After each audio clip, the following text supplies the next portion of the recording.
Around the world. It took around- 11 minutes for my computer to start up and open Skype. Who would have thunk? Who'd have thunk? Who'd have thunk that? Who'd have thunk it? You were in the same clothes as yesterday? Yeah. The same outer layers anyway. Like the same hoodie and the same flannel. Different and the shirt. same underwear. Yeah, baby. You don't wear underwear. Never. Oh. Emily is very stressed about this election. Yeah? Yeah. I'm going to check the polls right now. Oh. It's pretty typical for Republicans to have like a stronger start because usually the smaller communities finish voting first and they lean towards Republicans. But like she's going to get California, which is 56. She's basically, oh my God, Donald Trump took the lead in Pennsylvania. Did he? Oh shit. Yeah. Pennsylvania and Georgia and Michigan. All the swing states are so close right now. Ooh, yeah, it's going to be close.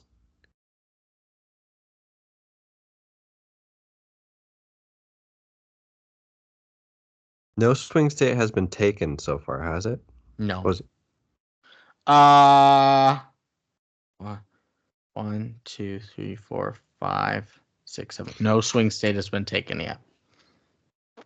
Pennsylvania was like 67% Kamala Harris like an hour ago. Yeah, we'll just have to see. Everything looks like it was supposed to look right now. Montana went red, of course. Yeah. Everything looks like it would generally look. That's why I don't vote, because like my vote literally doesn't matter. My state's gonna vote Republican anyway.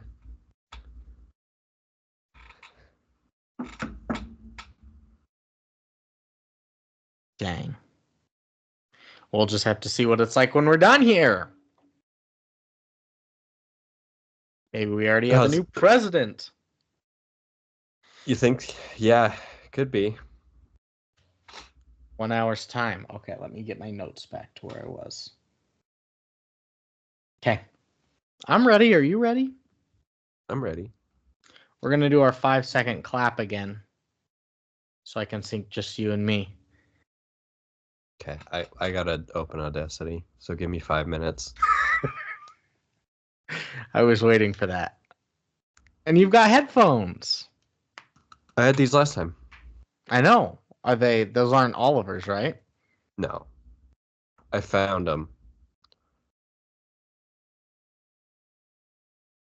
But I don't know how to do.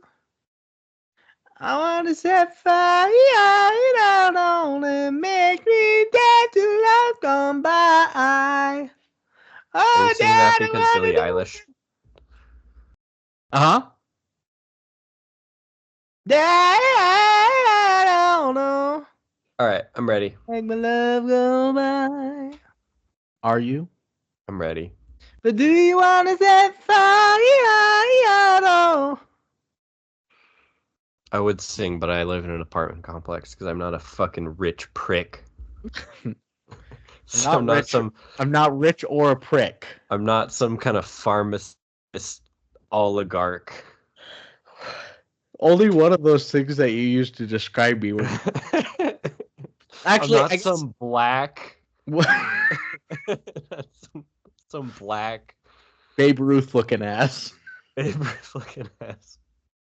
Yeah, let's start recording. I guess maybe somebody could say prick, but I don't know. All right, you ready? Yeah. Okay. 1, 2, 3, play.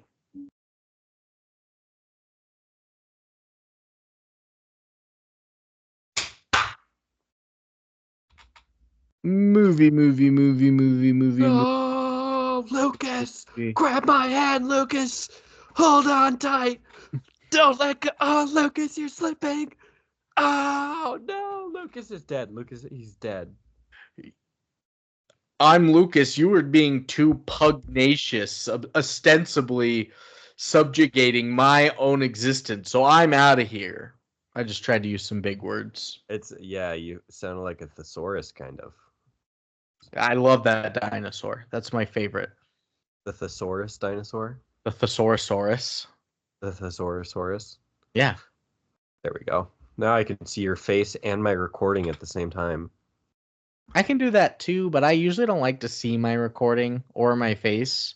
I'm watching shows Porn. right here. Porn, exactly. Just four separate screens of porn. Dirty porn, yeah, exactly. It's a movie. Shall we start? What movie? Pretty great. Rollerball. Rollerball with Steve Harvey. No, not Steve Harvey. It's Ace Ventura, When Nature Calls. It opened pretty great. Like some great helicopter and like mountain shots to start the movie as a rescue team searches for somebody. They find Ace just almost free soloing a cliff. just one harness. He's wearing like short. It's the Himalayas. It's snowing. He's wearing like shorts, no oxygen, just a short sleeve shirt. The rescue team has saved everyone and all the animals except for one little raccoon. They're like, let's cut our losses. It's just one raccoon. He's like, I'm not leaving it behind. So he continues to scale the mountain in his little turtleneck. Moment on the mountainside when he sees a baby bird and regurgitates his own food into its mouth. This is about the point Oliver figured out this was his type of humor.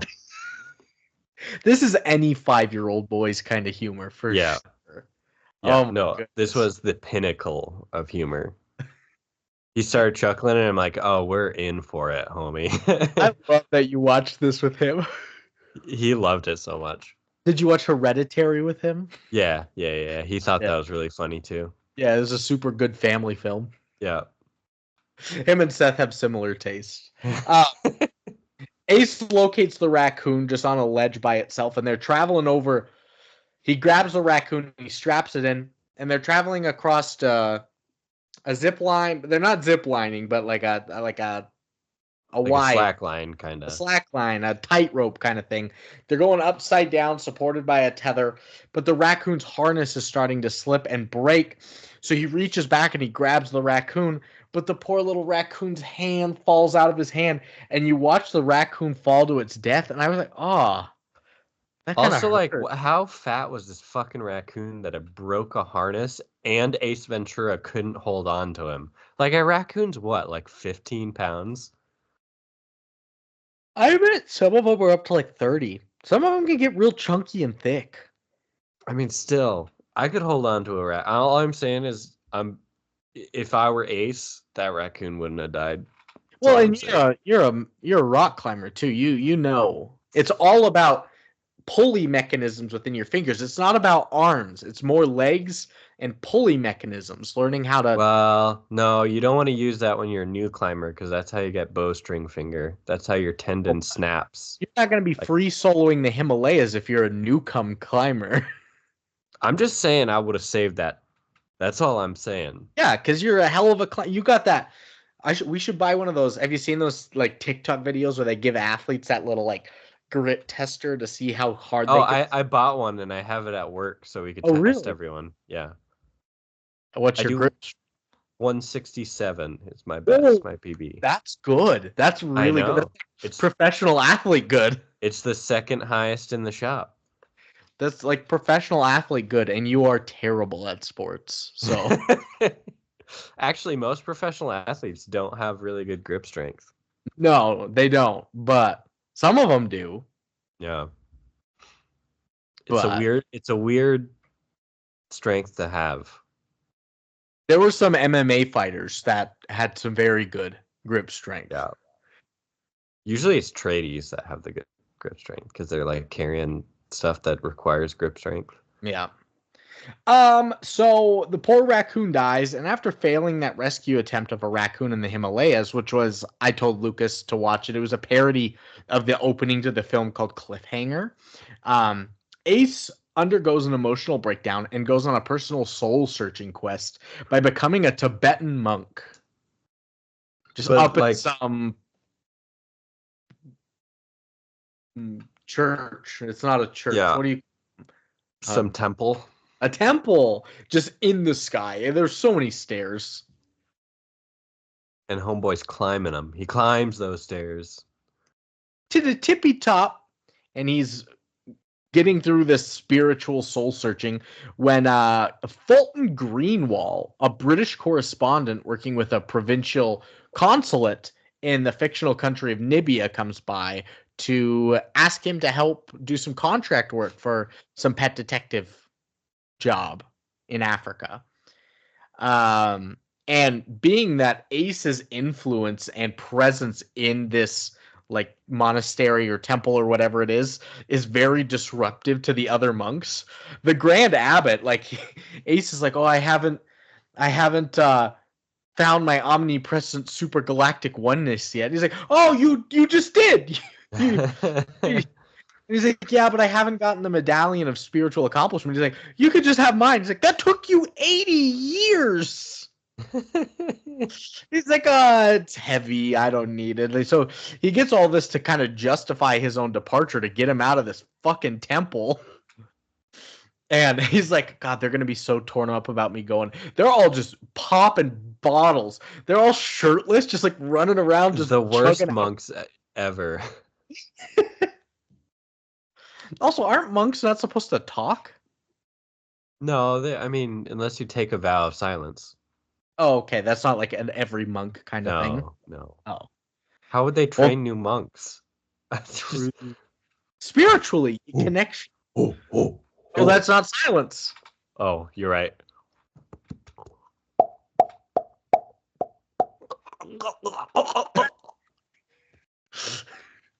You just become a monk, take a vow of silence, and just train everybody by doing a blowjob. That monk glock, bro. This temple's weird. I love this temple. They keep telling me to drink a bunch of alcohol and take my shirt off, and then they just keep going. Oh God, we're terrible people sometimes. Most of the time. What do you mean? So accompanied by his, it's like a capuchin monkey or something. It's like a little spider monkey named Spike. Ace travels to Africa to return to his pet detective work, and he's on this plane. He is just insufferable on this plane. My God, he is recreating animal mating calls. He's licking the peanut bags. He's mocking William Shatner. There's a guy on the plane, on the wing of the plane. And I'm like, God, shut up. Turn on an in-flight movie. Have a glass of wine and just shut up. Yeah, Oliver also thought this was hilarious. Oh, of course. Him licking the peanut bag, I can only imagine. Yeah. No, the yak call. Yak, yak, yak. Oliver fucking lost his shit. Oh my God. What was his favorite part of the film? Was it the rhino butt? No, it was the when he punched the guy and then when he punched the Monopoly guy? Yeah. And then it had him on his shoulder and started dancing around. That was pretty funny. I think that's the part I recorded him. No, that wasn't the part. The other part I thought it might be where he laughed super hard is when he's stabbed in both legs with the spears. He laughed pretty hard at that one. He's a juvenile violence fan. Exactly. We got his report card back and he's all threes. 1 to 4 scale, he's all threes and a few twos. So he's like proficient, but he's not advanced in anything. Yeah, exactly. We got some room to grow, but only up from here. I just told him no dinners until those are all 4s. You don't get water in my home. You will get your water through celery. Exactly. Cut open this coconut yourself. Water. Insufferable on the plane doing all this. Greenwall asks Ventura on the plane that his job is to find a sacred animal called a shikaka, which has become a point of contention in Nibia. He learns that it is meant as a wedding present from the Wachati princess, who is set to wed the Wachutu prince. and the bat has gone missing, and if not returned in time, the Wachutu tribe will declare war on the Wachati tribe instead. So, oh no.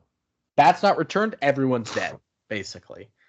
And they land the plane, they get in their car, they're going to drive to the consulate's like mansion. Crazy Subway ad placement, not even so, just a billboard. Subway sandwiches. I was like, hell yeah. You were on that Transformers episode where Mark Wahlberg was flying a Transformer alien spaceship and he crashed into a Bud Light semi truck and there was like Bud Light all over the streets and guys like, I think so, ruined my car. He's like, oh yeah, and he grabs a Bud Light and cracks it open on his car. He's like, look at this Bud Light. It's like, what? Yeah, I think I was on that for that. No. I'm more of a Busch Light guy. Look what I'm drinking. Is that a new one or is it the same can? It's the same one. Same can still. Yeah. So Subway ad, yeah.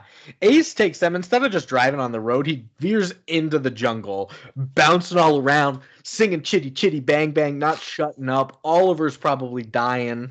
Yeah. No, he's like progressed from laughing to screaming. It's like to crying. He can't catch a breath. Yeah. And he drives through the forest all the way up to the consulate's mansion, but instead of parking like a normal person, gets the car into a rollover accident, lands it perfectly though. He's great at this technique. Like a glove. Yeah, stupid joke. And I put this in here. Lukas didn't even watch the movie ending up, but they cut to Vincent Cadby. He's the consulate. He's a rich cat, and he's doing his horse stuff. He's doing dressage where the horse is dancing and bowing and all that. Lukas loves dressage. Ooh. That's I don't remember this part, the dressage. Yeah, where the horse is like bowing and they're doing like little dances and stuff. Yeah, I don't remember that part. Maybe you got the fucking extended director's cut. Yeah, all it was dressage. They just put in a lot of horseplay. Yeah. No, that's Lukas's summer Olympic sport to watch is the equestrian stuff. Really?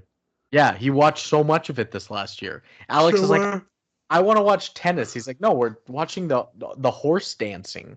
So my cousin's boyfriend's dad used to be the Olympic equestrian coach. Cousin's boyfriend's dad. Yeah. Interesting. Yeah, so do you know Kiara? Have you met Kiara? She applied at Coldstone.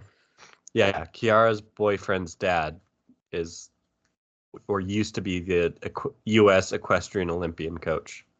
Wow. Yeah, right? So you know the U.S. Olympian equestrian coach and a former Green Bay Packer. And a current astronaut. What? Yeah, I have a picture of me on the space shuttle, like in the cupola of the space shuttle. What? When was this? This was like 2 years ago. Why did I not hear about this? I thought you did hear about that. I'll have to find it and send it to you. Who'd you go with? Well, I didn't go to space. No, I know, but why didn't you text me from space, man? No, you're in the satellite. You got the best reception ever. Would you? It's like Julia's cousin, I think, or something like that. Kayla Barnes. She's like one of the ones that's going to be on the mission to Mars. Kayla. I don't know. Look up. Oh God. Yeah, everyone, look up Kayla West, please. Kayla West XXX. Would you have better cell reception in the satellite? Well, the ISS isn't the satellite. No, I know, but like if you were like in space and a satellite was just like right, you were repairing a satellite, would you have the best cell service possible? Oh, sleepy. Yeah, no, it's 8:30. It's bedtime. Well, let's get into the movie then. Okay, movie.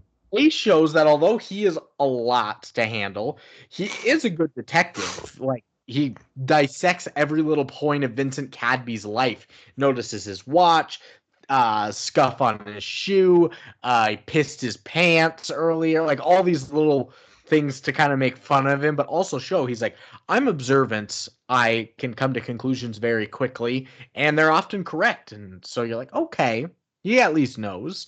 And Ace is making the biggest scene while meeting Cadby. He's sticking food in his face, pretending to be like walrus. He's interrupting everyone. He punches the Monopoly guy unconscious and then wears him around his neck like a fox scarf, like the Monopoly guy's date was doing as well. Which I did laugh at that, actually. When he punched the guy in the face, I was like, that's funny. Yeah, that was funny. He begins learning about his case as well as potential suspects, all while interrupting the presentation because it's on a projector screen with shadow puppets with his hands. I like that part too. That part was I actually chuckled at when he fucking went and squeezed his nipples with his little shadow hands. He's not even doing anything impressive with the shadow puppetry. He's just squeezing nipples. Yeah. And Ace, normally an animal lover, he learns that the shikaka is a great white bat. And he's got this terrible fear of bats. He's got to overcome it in order to continue studying the case.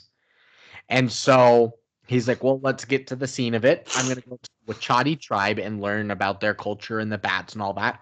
And he gets there and he just won't shut up again. I'm like, Ace, let somebody talk. Quit disrupting their culture. He's like, this guy's taking like a vow of silence and balancing on a beam for 5 days. And he's trying to shake him off of it.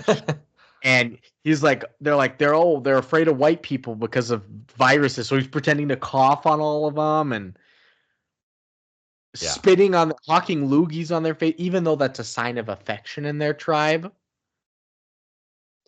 Yeah, I remember that scene. That was kind of grody. He hawks the loogie on the chief and the chief's son. They all exit the hut laughing and covered in spit, but it looks like they all just got cum shot on their face. Yep. 4 people cum all over their face. Yeah, a lot of cum. Oliver thought it was hilarious. I thought it was cum. We all thought it was cum. Even Oliver? Cumlarious. Ooh. That's what he said. He looked to me. No smile. Your 5-year-old son looked at you and said, that's cumlarious. Yeah. That's jizztastic. But yeah, kind of just disrespecting all their cultures. And, he says like random words at them to sound like their language, stomping all over like the sacred bat temples and everything too. I was like, come on, show some respect. But like I said, Shikaka is a great white bat, a sacred animal for the tribes. And whenever its name is spoken, the tribesmen must bow to it.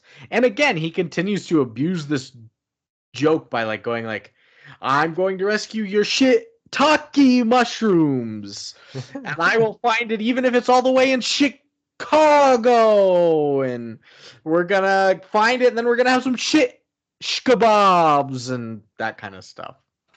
They keep attempting to bow, and he's pointing at him like, you idiots! You stupid dumb face! That's come hilarious. That's hilarious. That's Kamala. Oh.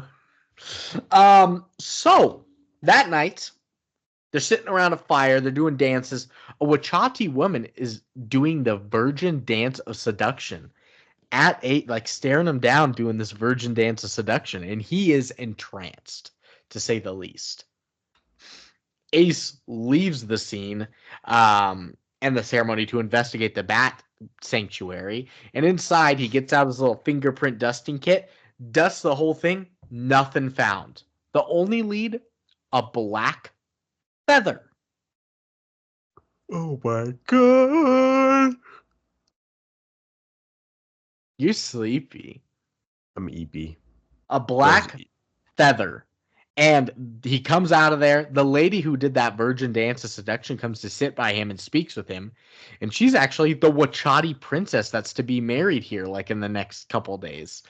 But she tells Ace, she's like, I'm kind of scared to get married. I've never been with a man before, and I'm afraid I won't satisfy him. I wonder if there's anybody around that could help me learn how to satisfy a man. He's like, is that what she said? huh? Really?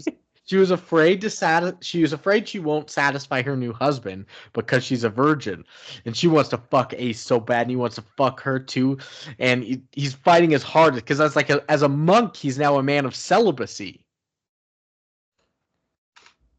No, yeah. I'm not to spoil it, but he's a bad monk. He's a bad monk. He wants to remain loyal and be celibate. She flashes him, and he still turns her down. They did do a little tongue kiss thing where they licked each other's tongues, but he turns her down, and then it cuts to him in the hut with just a shadow of him jerking off. This part, I was like, this is like not appropriate. You're like, Oliver.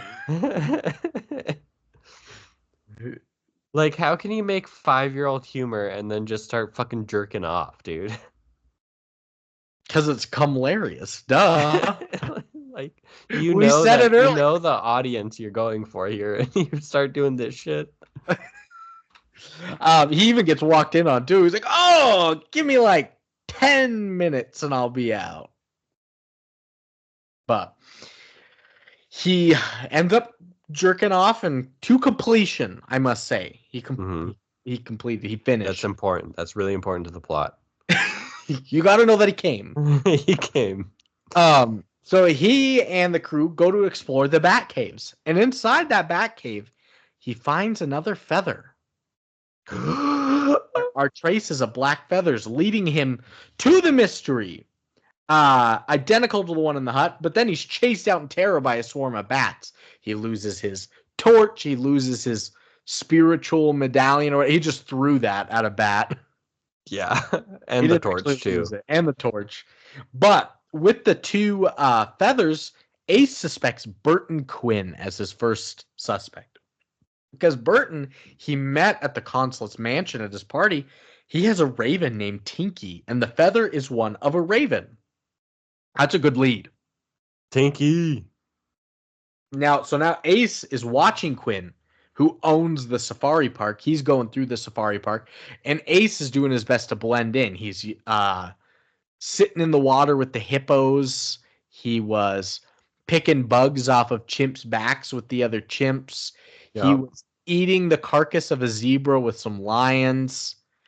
And he's even built a gigantic robotic rhinoceros. Here it comes. And he's using this rhinoceros to get super close because Quinn has a meeting with somebody else, and they're exchanging money and things. Ooh. Yeah. And so he's inside there. He's trying to overhear what they're saying when the fan inside the robotic rhino goes out. And he's in the middle of a savannah safari park. He is going to overheat in a body of metal. Oh, no. Not Ace. Not Ace, not the protagonist. So after this long meeting, he's in there for so long, he gets fully naked inside the robot, and he can finally leave with a lead, but the handle on the door breaks to get out. So he's forced to escape the only other way, a small air hole in the anus of the robotic rhino. Which is where you put air holes in robotic rhinos, let's be real. Yeah, of course. Not in the mouths or, a butthole. No. Let's be logical here. The anus hole. And so he attempts to escape because he's suffocating and burning alive in there. But it's a full birthing scene. He's got to really stretch that butthole open to get on out. And there's a bunch of family in a safari tour coming up. And like, oh my God, look, that rhino's having a baby. There's two adults and two kids. They're like, kids, don't watch this. Like, they were so for it to watch a rhino be birthed until they noticed it was a man. Which is a fair reaction. Yeah. The miracle of nature, and why the fuck is a man coming out of a rhino's ass? And you get to see Jim Carrey's butt. That's funny. Also, his cup. You could see his cup. Was he wearing a cup? Yeah, or like one of those vanity covers, because like he full splayed, and they just did not cut that out. I didn't even notice. I just saw ass crack. No, you could see his vanity, whatever. I wish I would have seen it. Gosh darn it! I wish I seen Jim Carrey's. Oh man. My question here is if you're a safari park owner and you're making a deal in the middle of the wilderness for somebody else, and there's a rhino that's like 8 feet from you, you wouldn't think to like move just a little bit because he just kept creeping up on him. They're never like, whoa, look, that thing's close. They were just like doing business as usual. That's like what people do in Yellowstone every year. Get gored by the bison. Oh yeah, don't touch a buffalo. I've said it so many times on this pod. Do not touch a buffalo. You will die. You think a buffalo's big? They're so much bigger than you'll ever imagine. Do not touch a buffalo. They're so big. Also, I don't know if you wanted an update, but Donald Trump might. It's looking like he's gonna win. Already, huh? He's leading in most of the swing states. Like North Carolina, he's 50.7. Like all the swing states he's leading in right now. Okay. But, could be an early night. We'll see. Could be an early night. Gonna have to go comfort Emily. Yeah. So after the birthing scene, Ace's monkey, what did I say his name was? I can't even remember. I only wrote it down. Capsation. Spike? It's a Capuchin monkey. Spike. Yeah, capsation, the spicy, the good, yeah, the spicy exactly. Molecule. Spike escaped and is in like a room where Quinn had a bunch of caged animals, and he's sitting outside of a cage. He's like, "Oh, how'd you get out of your cage?" The monkey just tases him until he's unconscious, and he wakes up to see that he's tied in a chair, and Ace is sitting there to interrogate and torture him. But not like waterboarding or like physical violence. No, this is Ace Ventura, bro. He's got something more calculated, more refined, more classy. Ceramic plate. You take a fork and a knife, and you don't cut. You just cut the plate. You're just squeaking on the plate. Yeah. Almost got him to talk, but he's like, "I won't. I'm not gonna do it." So instead, what they do is he touches his eyeball to move it a little bit back and forth. So that was so gross. You don't like it either? That was hard to watch for me. Are you holding tumbleweed? What the fuck are you holding? Good. Why do you have that? It's a fruit. It's a tumbleweed. No, this is a grapevine. Oh, it is the grapevine. Never mind. It looks like a tumbleweed. It does look like a tumbleweed, yeah. But he ends up getting him to talk with the eyeballs. Do you remember that old? Okay, sorry, but do you remember that old YouTube video where it was like, "I'm gonna grape you"? Yeah. What the fuck? That like today, nowadays, that would be so bad. It would be more viral. Yeah, it'd be viral as in he goes to prison or something. So they get Quinn to talk, but he's innocent. He paid that other man, Derek McCain, to find the bat as an attraction for the park because business has been so slow with the safari park. But the bat was already gone when he went in there. I don't know if he's innocent because he was still doing contract work to steal something, but he's not the suspect they're looking for. So the search is back on, and he's in the forest looking for a new lead when he gets shot with 7 tranquilizer darts from the Wachutu tribe. Not the Wachutu. Ace finds that the darts are from the Wachutu shaman, who has openly protested an intertribal wedding. So now he's got a new lead. Somebody doesn't want the wedding to go? Perfect alibi. Get rid of the bat. Ooh. Also, like protesting intertribal stuff, this feels like very like black people and white people can't get married, kind of thing, like civil rights kind of shit. Yeah, I didn't pick up on that because I was watching Ace Ventura, but You're go you. you're telling me that there wasn't some racist undertones with the tribes in general? Oh, there were those, but I wouldn't dig deep enough to try and find. Civil War meaning, or not Yeah, Civil War, Civil Rights movement meaning. yeah. Um, so he's got this lead. He's gonna try and sneak into the Wachutu ceremony to explore their huts for the bat. Because if he's found, he's probably gonna be murdered. So he's trying to blend in. He finds like a mask. He's dancing with them, but just quickly pulls off his mask and dancing fervor and is caught. And so No, he's he's not he's caught because he's white.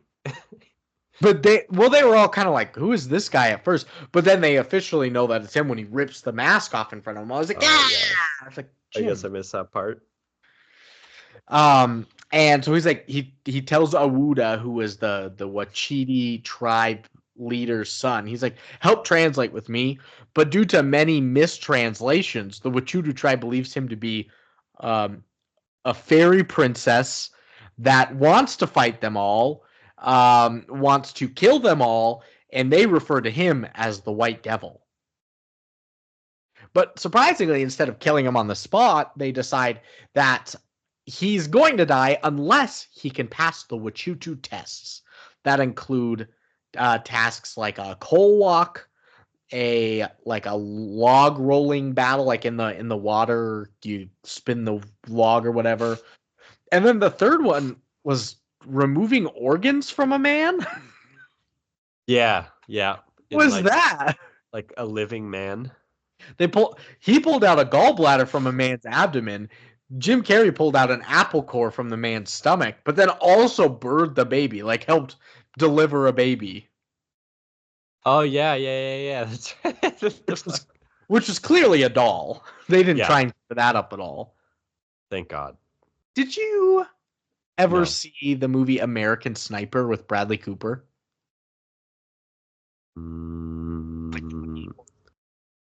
I think so. That was like Chris Kyle. Yeah.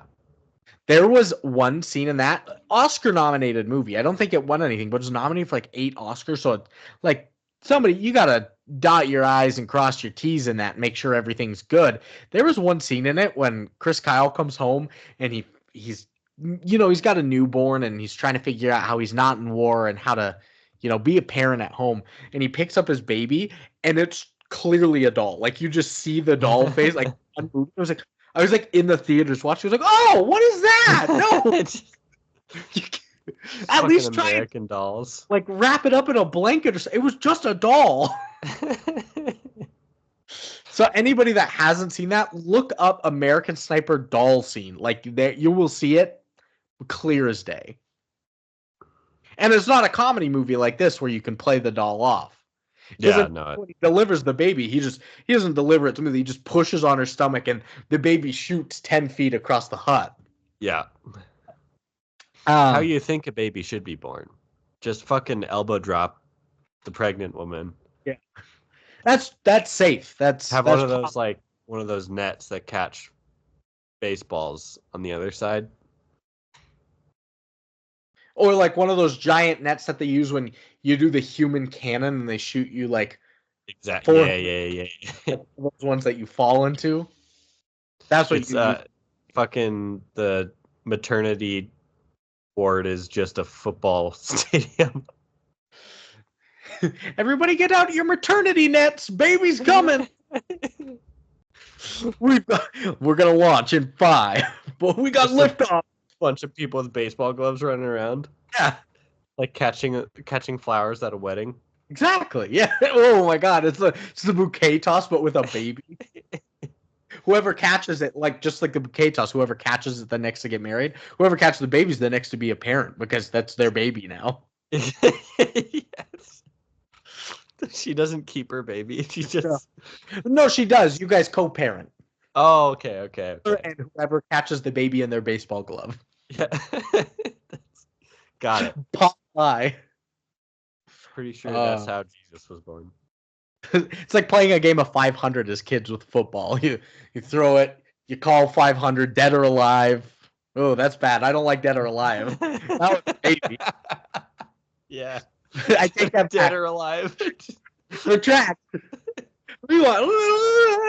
Catch it alive. Oh, that's Oh, good. God, that's terrible. That's good. Back to the movie. He does all these tasks. He passes them, but the last task is the Wachutu Circle of Death, where he's got to fight a madman. You think it's this giant brute of a man that's coming up. The brute of a man turns around and it's a little dude like zipped up in a backpack. Yeah. Reminds me of that episode of SpongeBob, the Fry Cook Games, where the dude comes out to fight and then he turns around and Patrick's strapped to his chest. And then him and Oh, SpongeBob fight. yeah. But in this fight, it's a small man, but he's a madman. And Ace is no match for this guy who's beating him up like crazy. The guy even like turns his hairdo into like a devil horn look. And he's like, all right, nobody messes with my hair. We're going to fight now. They get some spears, get stabbed in one leg with a spear, get stabbed in another thigh with a spear. He's crying in pain at so much and now he's about to die. But then the chief ends up sparing his life because he makes the tribe laugh so much because they think he's like a little sissy girl. Yeah, buddy. That's how I got through high school. Comedy or being called a sissy? They didn't bully me because they thought I was a little sissy girl. Ah, Made them laugh. there you go. Cross-dressing. They actually thought you were a girl. Yeah. Ah, you knew me in high school. They're like, this girl likes to wear a lot of cargo shorts. Yeah, exactly. And so a hairy fucking girl. Yeah. Got a lot of hair. I mean, I don't hold it against her, her body. I like to think that bullies are super liberal, like her body, her choice kind of thing. They're not gonna pick on you for those kind of things. It's just that you're a little sissy. Exactly. But they decide to spare him as long as the bat is found by tomorrow and that the wedding continue. Otherwise, they're gonna smash his head on a rock. So Ace and them leave when he gets shot in the butt with another tranquilizer dart from the shaman. But he pulls the dart out and he looks at it. He's like, this dart is different from the previous ones that I was shot with. These are made of wood. The 7 that I was shot with earlier carved from a red fungus from a tree. So now he's got a new lead and knows that the Wachutu didn't shoot him. And he's like, where have I seen this red fungus before? It's right by the hut of 2 trappers from earlier. So he finds their hut and he looks inside and sees that they've captured the white bat, the Shikaka, and are willing to sell it to an unnamed new owner. And so by impersonating the mating call of a female silverback gorilla, because they're in heat, it's mating season, he gets the 2 to chase after the fake gorilla so that he can go in and try and take the bat, but they catch him as he's sneaking in. They dart him, and he goes unconscious. Oh, no. So as any unconscious man would do that's trying to steal your bat, you tie him to a raft and you send him down the river. Exactly. Him and the monkey. So they're going down the river. The monkey is able to break free, and he's like, why is the water picking up so much? Can you save me, Spike? Well, it's a waterfall coming up. Goes over the edge, tied to the thing. You would definitely be dead, but... Yeah. And then he gets to the bottom, sees a crocodile. Bests the crocodile. He couldn't beat the madman earlier, but took on... The crocodile was trying to crawl away and afraid of him. Like, get out of the water with me. Giving it noogies. Yeah. Oliver also really enjoyed this part. Of course. Yeah, that makes sense. So now, reduced to the limits of his ability to solve mysteries, Ace consults the Grand Abbot monk via astral projection. He's like my grandma for real. What's up with your grandma, huh? Huh? She'd be astral projecting. She just does that from time to time? Yeah. Whenever she's feeling down, she astral projects to other universes. Wow. Yeah. And? Oh, she talks to beings of light and higher spiritual stuff, Normal all stuff. went over my head, but go grandma. Well, of course it's over your head. She's astral projecting. She's going beyond. She's out of here, brother. So during his astral projection, he's advised by the abbot that he needs to think about what is valuable in these communities. And he finds out that the most valuable thing about a bat is its poop, the guano. And then everything clicks. He finally discovers that Vincent Cadby, the consulate that had hired him, had taken the bat and hired him as a cover-up for his own crimes. He had planned to let the two tribes destroy each other to take possession of the Wachati land and their bat caves, to harness all of that guano and sell all of it from the caves as a fertilizer for a huge profit. Bastard. Money-rich corporations. Guano corporations. And so he ends up coming to Cadby's place, thwarts his plans, calls him out on everything. But however, the tribal security chief, Hitu, is by Cadby's side and sends him to jail. No! And that's the end of the movie. All the tribes die. Exactly. The big companies win. They destroy all the land, get rid of all the culture, and that's Ace Ventura. Mm-hmm. And it's all a palm oil plantation now. Ah, shit. They deforested the whole thing, killed all the endangered species. Yeah, it's rough. Yeah, just palm oil now. Weird ending. Yeah, strikes home, oddly, for Ace Ventura. But luckily, Ace calls an elephant to escape. The elephant comes, he gets on its back, it crushes like the guy's car, and then he summons a whole herd of animals that come breaking through Cadby's mansion walls. Yeah, an elephant's not getting through like a cinder brick wall, I'm just saying. No, a herd of elephants maybe charging could, but one singular elephant just walking? Brother. You gotta have 6 large male elephants. Maybe 4. 4 large male elephants moving at a 5. 5 at a gallop. 5 at a gallop. This one wasn't an overly huge elephant either. I mean, it's still an elephant, but you see some of those like giant male African elephant. They are massive. So you grew up in Billings, right, Brandon? Yeah. There was a circus in Billings that came every now and then and had an elephant that you could ride.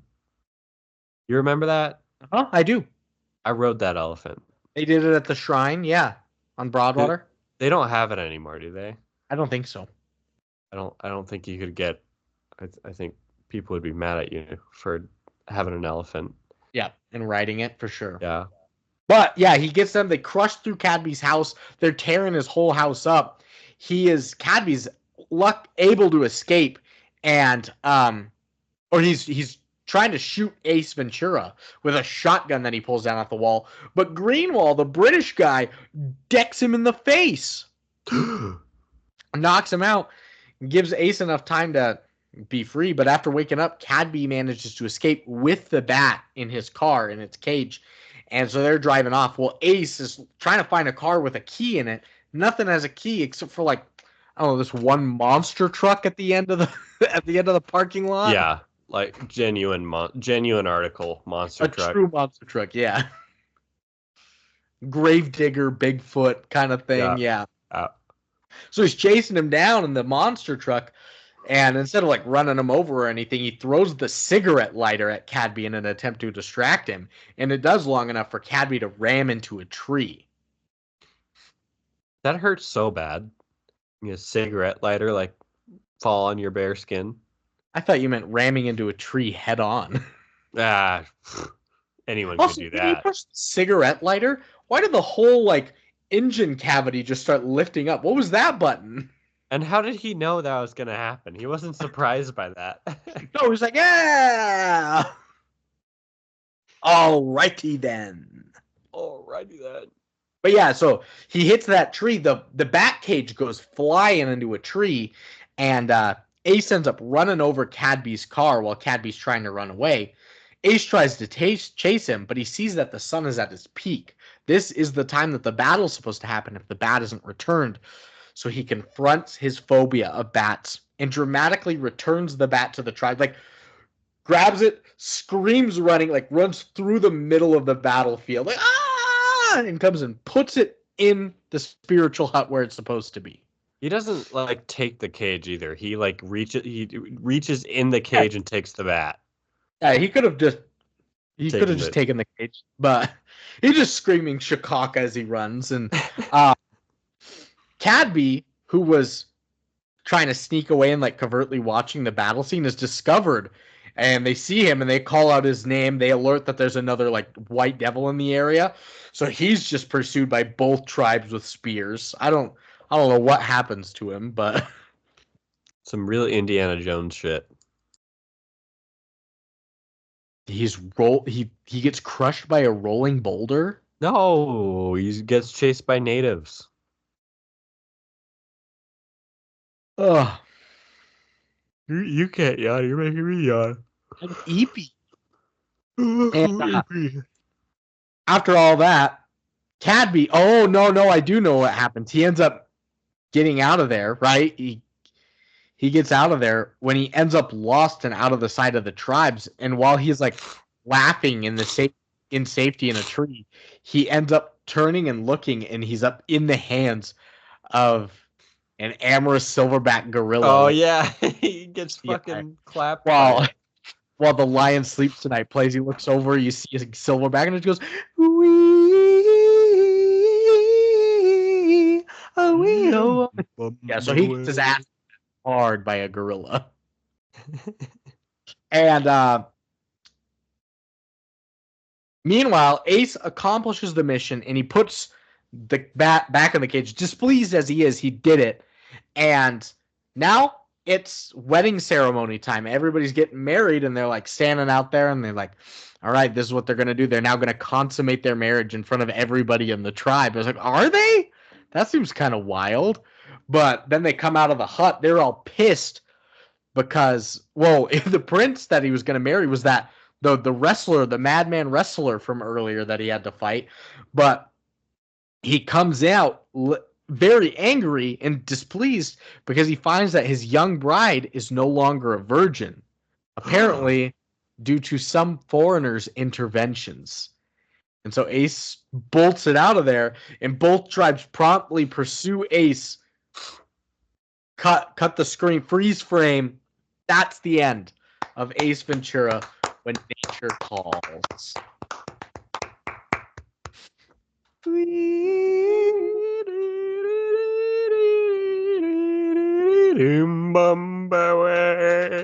You're gonna say "We bumba queers."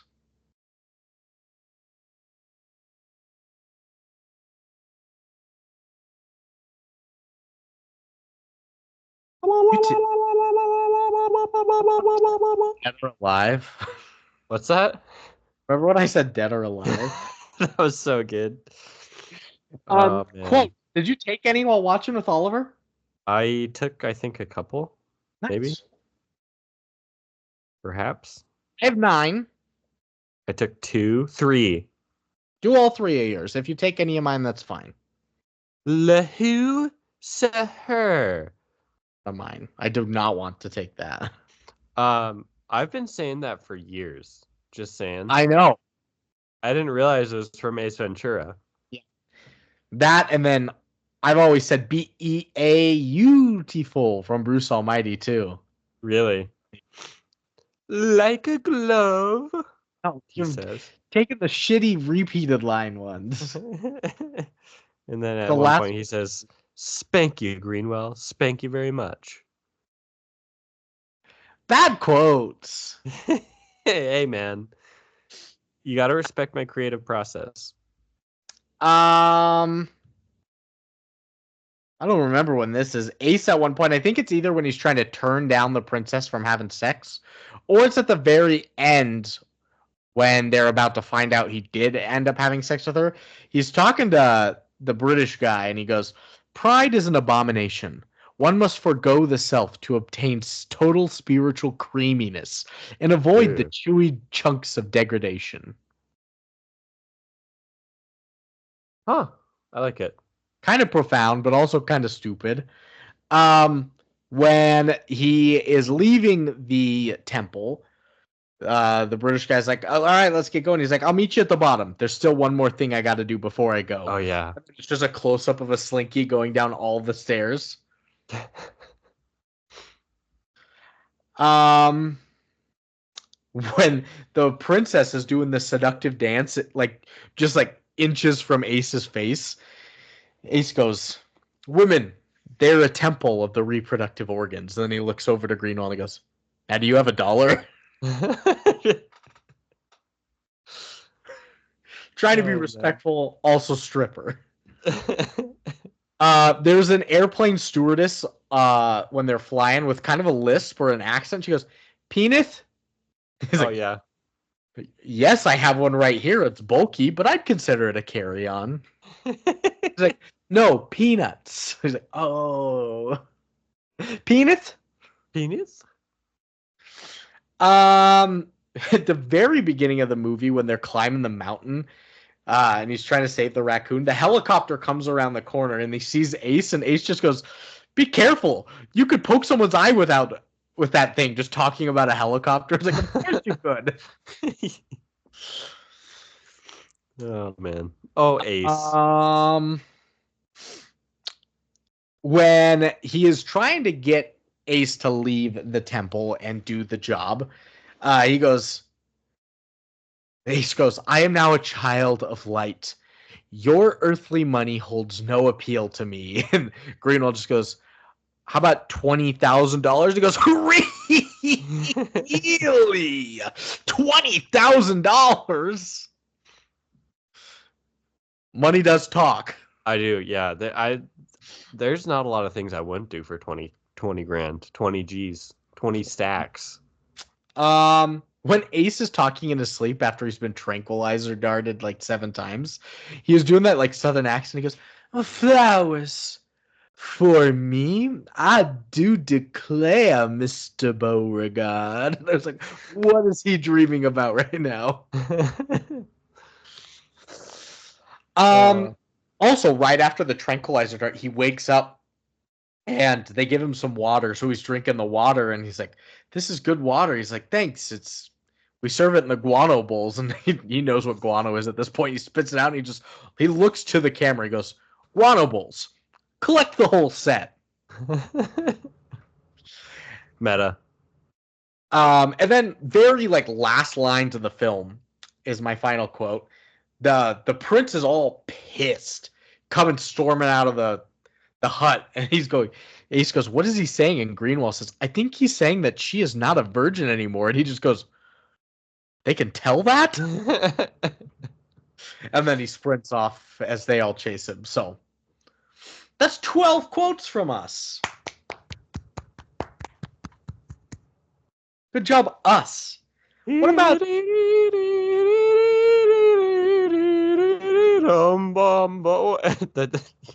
good voice crack? The shift from high to low is tough. You're a baritone. Yeah. Ratings time. What do you think critics gave this on Rotten Tomatoes? This is a percentage. 63. Critics gave it a 21%. Oh, God. Okay. But what about people? 63. I'm sticking to my guns. That's a little closer. It's a 72. That's quite the gap. Wait, what is 70? 51 difference? Is that the biggest we've had? Probably up there, to be honest. Yeah. No, one of the highest ones that I've ever seen was Love on a Leash. The director of the film told people to go and rate it all a 10 out of 10. So it has an 8.8 out of 10, but critics gave it a 4 out of 10 or something. So there's foul play in there, but IMDb critics out of 100 on the Metascore. What do you think they're giving this? 32. 43, not far off. Fuck. And then People, an audience score out of 10. 63. 6.3. Oh, it's a 6.4. Motherfucker. Hang on. Fuck. Talk for 1 sec. I'll be right back. Okay. So, Rotten Tomatoes, critics gave it a 21 and a 43. So that's a 32% average. Audiences with a 72 and a 64. So a 68. So 32 and 68. Wide margin. And that 6.4, we're going to see where that lands on our list. This is the 118th worst movie we've done. Well, ones that are just worse than this included She's the Man, the Amanda Bynes film, Spider-Man 3, Red Notice. Oh, Lukas is so mad. Birth is on here. Pokemon, the first movie, the Bee Movie, and Van Helsing. And then one's just better than this. Mighty Morphin Power Rangers, Eurovision Song Contest, The Santa Claus, Space Jam, Friends with Benefits. Oh, and we brought this one up. Star Wars Episode 1, The Phantom Menace, just barely better than this. Good. That's where it belongs. So, what is Oliver giving this movie on the John Lasagna scale? Oh, 10 out of 10. I think actually he said like 6 million or something. But we'll 6 million out of the highest score we've ever had. Yeah. We'll say 10 out of 10. What are you giving it? 4.3. For your birthday choice. And honestly, the only reason it's that high is because it was enjoyable watching it with Oliver. That's fair. That's fair. Once when Callie is Ollie's age, this is the movie. Do it. Boys and girls have different humor, but we'll see. I'll play it. This transcends gender. This is just 5-year-old. Yeah, exactly. I think I was torn on what I was going to give this. I think I'm going to give this a 4.3. Oh. What I settled on. So it's not good. I actually think the first one is near like a maybe 6-ish, like a right about a 6.0, 5.9-ish. This one's definitely worse. It's very derivative. It's quite racist. And the Ace Ventura character is insufferable. I got used to it the further it went on, but like him at the beginning of the movie was killing me. Once he gets into some of the actual detective work, I'm like, oh, okay. I kind of like where this is going, but when it's just slapstick child humor, I'm like, it's not really for me. So yeah, it was 4.3. That averages to a 6 million. Yeah, that sounds right. 6 Google. 6 Googillion. So that's where that's going to land for us. Lastly, I've got 1, 2, 3, 4, 5, normal 7 reviews. First up is by returner Plankton Rules on November 3rd, 2019. He says, this is definitely a guilty pleasure.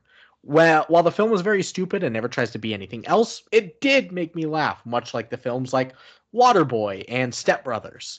A couple of the dumbest scenes had me almost rolling and falling on the floor laughing, such as when Ace gets spears in his legs and the scene where he's inside a fake rhino.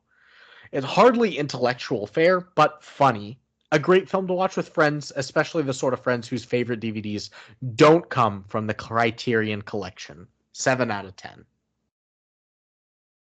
Guilty pleasure. It's very guilty. If you like this, it's quite guilty. He did compare it to films like Waterboy and Step Brothers. I think Waterboy is in this class where it's like, it's genuinely bad. I think Step Brothers is actually a pretty good film. It's been a while since I've seen it, but I think you should re-up with Step Brothers. I think it's very well made. Adam McKay is kind of a step above some of these other directors. So, next, The Little Songbird, Bethany Cox. Dude, she's always here. January 25th, 2011, she says, Ace Ventura, When Nature Calls, is not quite as bad as the summary suggests. Though that is not to say that the film is good. The film does look good, however, the plot is very predictable and flimsy, and the direction lacks the energy and imagination of that of the first.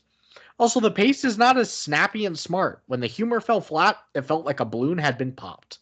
The slapstick is very juvenile here, while the script is more childish than sophisticated. Overall, disappointing, but thanks to Carrey, it is at least watchable. 4 out of 10. Right on our scores. Yeah. She knows what she's talking about. We're so songbird coded. I wake up, I fall asleep, all I think about is Songbird. Songbird. Next, another returner, Snoopy style. I've got a lot of returners today. On September 30th, 2013, he says Jim Carrey is pushing the envelope with even more crazier antics than the original. There is some hilarious stuff here. Sometimes it's even smart, like the parody of Cliffhanger. Mostly, though, it's all very juvenile. It has its moments, but like its predecessor, this does get tiresome. A big problem is that he does it a lot out of anger. It just makes some of the jokes to fall flat. It's a very uneven movie that tired me out. 5 out of 10. And it makes sense that he was doing it out of anger because, like I said in the history, he didn't want to make this sequel. He just kind of did it because of the contractual obligation. So, Ace or Jim Carrey? Jim Carrey. Yeah. Fair. Hard to put in your all when you don't want to do something. Yeah, I mean, fuck, man. I don't know what is his all if that's not his all. True. Next, returner Lee Eisenberg, writer of The Office, on January 16th, 2006. He says, this now seems more interesting because it was a before they were famous situation. It stars Sophie Okonedo, who was a Best Supporting Actress nominee for Hotel Rwanda. Otherwise, it was pointless. Still, Jim Carrey pulls off some funny stunts. His hairdo alone is enough to carry. Or is that carry? Two different spellings, folks. Whoa. Get it in mind. Is it enough to carry the movie? But overall, there's not much that you didn't see the first time. As for the question of whether or not it made stereotypes of Africans, I wouldn't really know. A pathetic sequel, 3 out of 10. After all that, a pathetic sequel? Yeah. Okay. Also, of course, it made stereotypes about Africans. Yeah, I wouldn't really know. Pretty obvious. Yeah. 3 more. Newcomer Catherine Grace Zeh. She says, this movie, in my opinion, is a pure gut buster. I laughed really hard when Ace sang the Slinky song, imitated jungle animals, and mocked the Monopoly guy. As a matter of fact, I laughed at just about every funny thing that he did. In addition, I have a lot of favorite parts of this movie, especially when Ace picked up the skunk and said, say hello to my stinky friend. Before I wrap this up, I'd like to say, if you're going to see this movie, prepare to laugh until it hurts. Now, in conclusion, I highly recommend this gut-busting comedy to those of you who are Jim Carrey fans or like gut-busting. 10 out of 10. Dude, Oliver wrote that. I swear to God, Oliver wrote that review. He secretly is Catherine Grace Zeh. Yeah. They had 2, in conclusion. It was like they were giving a speech. But now, before I wrap this up, the ladies and my fellow Americans, before I wrap this up, now in conclusion, penultimate review is by a newcomer, Almbajer 107905553 on July 27th, 2012. They say, today I rewatched the second movie, and seriously, it's just appallingly racist and stupid. It depicts people in Africa like a 1950s documentary would.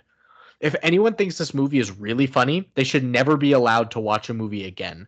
Basically, they should forfeit their eyeballs and sight and give it to the blind people so that they can use it to watch better movies. 1 out of 10. Dude, he fucking hated this movie. Really despised this movie. I don't think it deserves that much. I don't think so either, but man, I read that, I was like, I gotta write this review. And then my last review is by Bevo.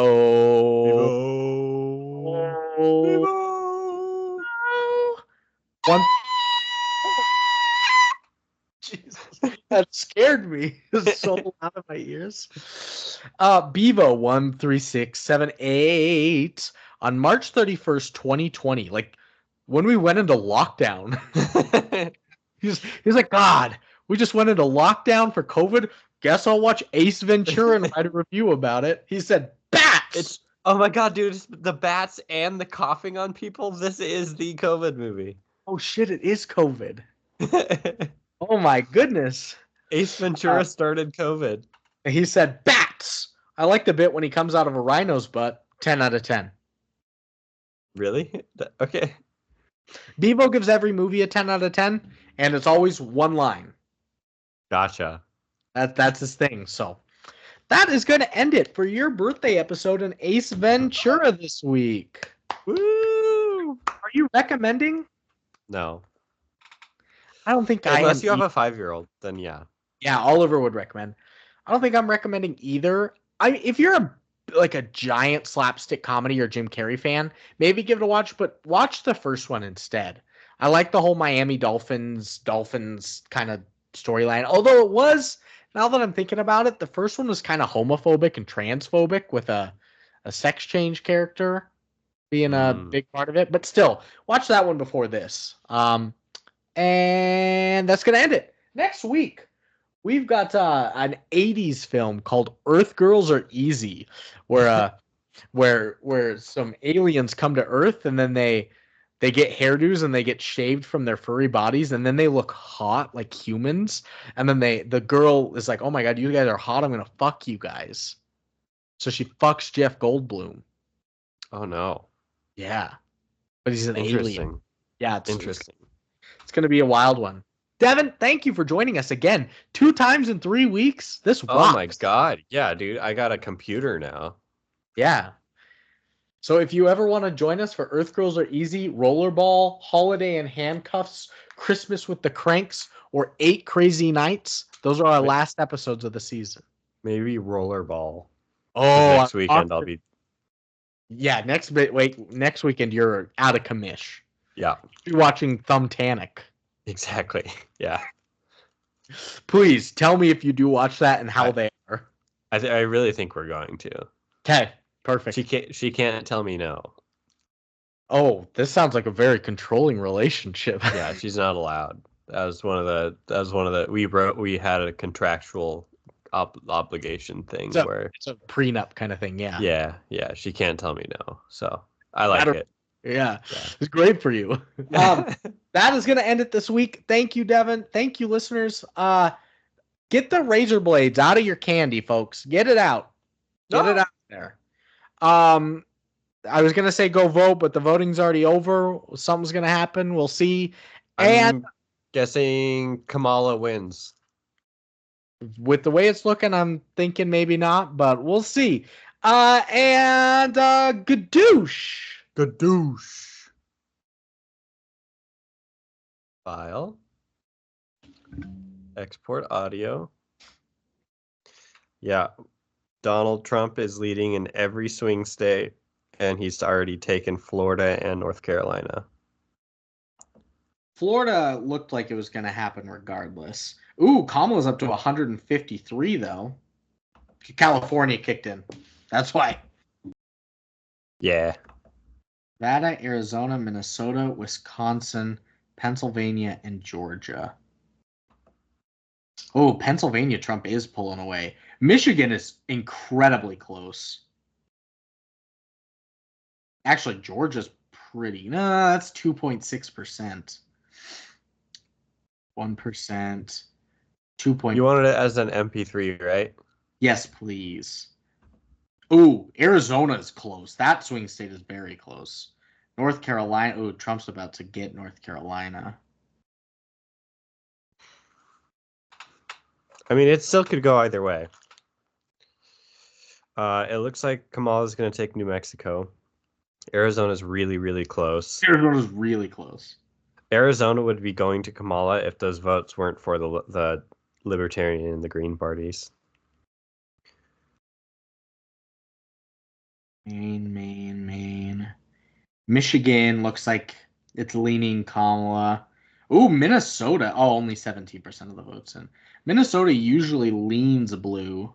I would be so surprised because isn't Tim Walz from Minnesota? Yeah. I'd be surprised if Kamala didn't get Minnesota. Nevada is we're supposed to get is there anything from Nevada yet? 0% of votes are in. Well, I think they just give them all at once. New Jersey's about to come in for Kamala. I'm surprised they haven't called it. That's 85%, and she's got a wide margin. Yeah, New Mexico. Yeah, North Carolina looks like it's Trump's.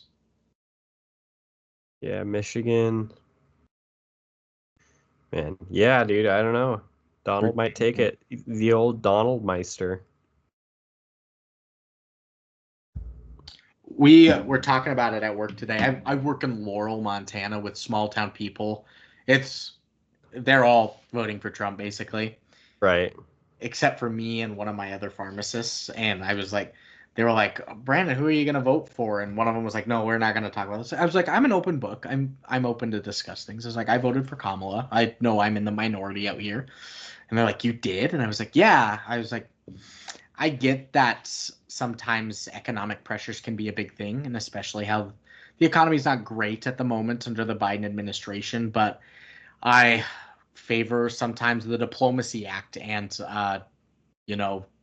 like people's rights a little more than the economy in some spots. And the last time Trump was president, we were laughed at as a country. So I was like, yes, things were cheaper, but we were not taken seriously, and everybody called us a joke. So yeah, I don't even know if things were really cheaper. Things were cheaper.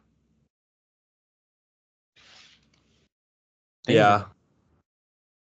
If I bought a house in 2018, I'd be loaded right now. My house payments would be way better. That's true. Yeah. They just gave Washington to Kamala. 172 to 214. Oh, are you updated? I'm 187 to 230. You're 187 to 230? I'm on 270 to win. This is like the official website. Yeah, I'm just on Google by Associated Press.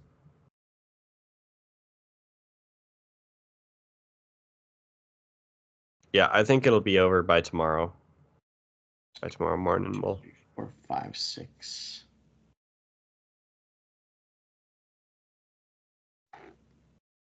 Yeah,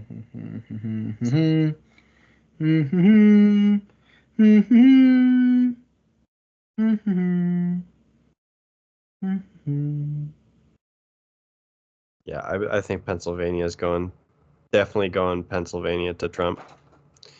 Michigan probably going to Trump. Wisconsin going to Trump. Minnesota. I thought Michigan was going blue. It's 52.4 to 45.9 right now.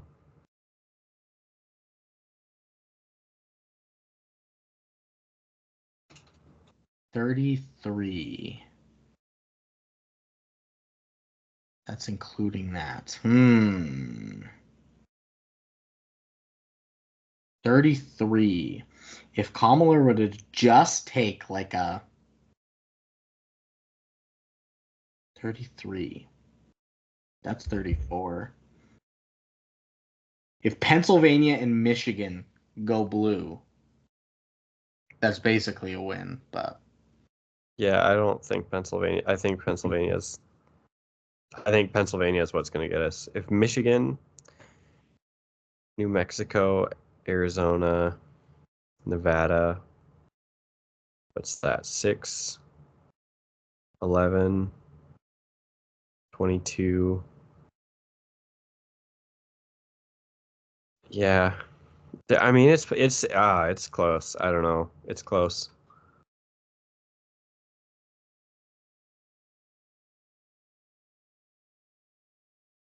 All right. go console Emily. I will. All right. Later. Is Marina gonna need any consoling? I don't know if consoling, but she's not as high stakes about it. Yeah. How did I get this to you last time? Did I email it? Yep. Okay. I'm just gonna do it while I'm here.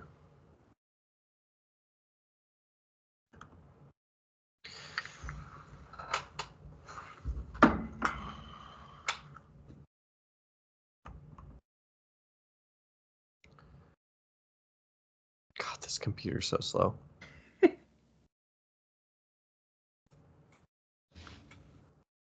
Yeah, I currently have Kamala up on Michigan right now. Really? Mm-hmm. What's the percentages? 49.4 to 48.8. How many votes cast? Does it say? Now 49.3 to 48.9. That's a 0.4 difference. Where are you? Detroit? Where are you at? Like, where are you looking? NBC News.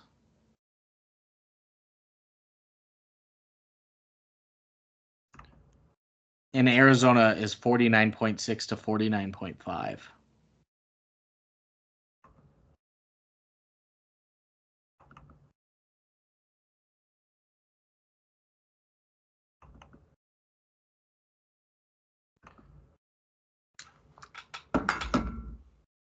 I don't know. I think just I feel like Kamala's gonna win. I feel like Kamala is way more popular than Joe Biden was during the election. I do too. All right, time to go turn on the news. All right. Peace. Later. Later.